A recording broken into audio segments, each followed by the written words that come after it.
우리가 일반적으로 부흥이라고 말할 때 사람이 많이 모이는 것을 부흥이라고 말합니다. 그래서 목사님들이 만나서 서로 인사를 하는 때 교회 많이 부흥됐느냐 이렇게 안부를 묻기도 합니다. 근데 부흥은, 성경에서 말하는 부흥은 사람이 많이 모이는 것, 그게 부흥이 아닙니다. 성경에서 말하는 부흥이란, 리바이벌, 부흥이란 다시 살린다, 다시 새롭게 한다, 회복시킨다, 그 뜻이 부흥입니다.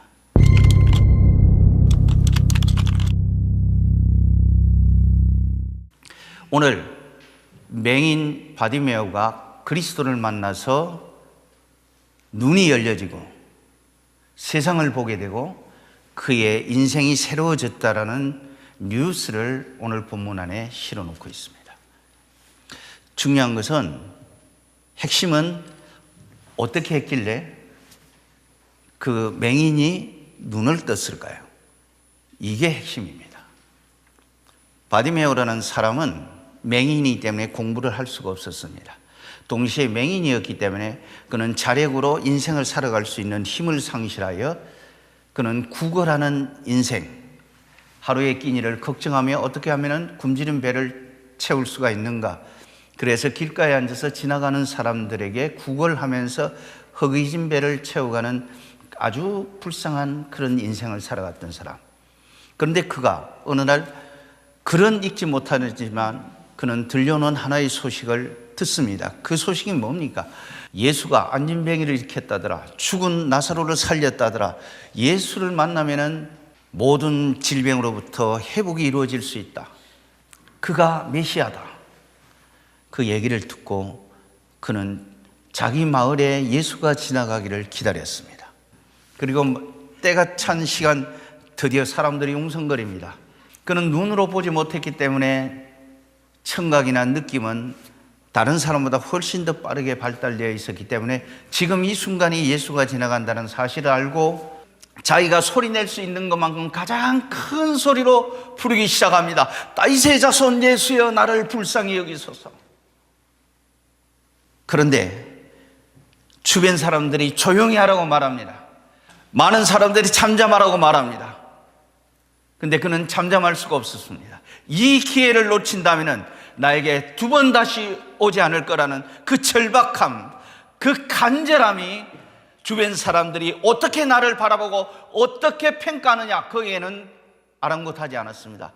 그의 단 하나, 나는 메시아를 만나 내 눈을 떠서 세상을 보는 것, 오직 그거 하나였습니다. 그리스도를 만나면 내 인생은 새로워질 수가 있다. 나는 완전히 다시 새롭게 회복될 수가 있다.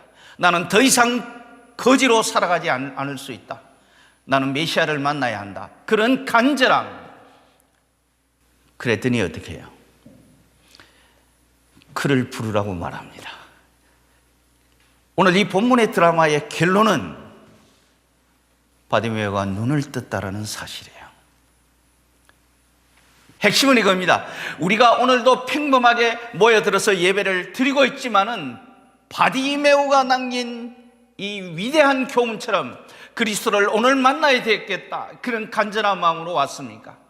내가 오늘 예배의 주인 되신 그 그리스도를 만나 내 인생이 다시 새롭게 회복되었으면 좋겠다. 여러분, 그게 기독교에서 말하는 부흥입니다. 부흥. 중요한 것은 수많은 구경꾼들, 구경꾼 때문에 예수님이 감격해서 서지 않는다는 거예요. 오늘 내 인생이 회복되지 않는 것, 내 인생이 새로워지지 않는 것, 그 오랜 세월의 예배 속에서도 내가 은혜를 누리지 못하는 것은 어쩌면은 나는 예배자가 아니라 예배의 구경꾼으로, 청중으로 내가 이 자리에 앉아 있는 것은 아닌지 내 자신에게 한번 되물어 봐야 돼요. 세상 욕심보다 더 앞서가야 되는 것은 여러분, 거룩한 욕심입니다.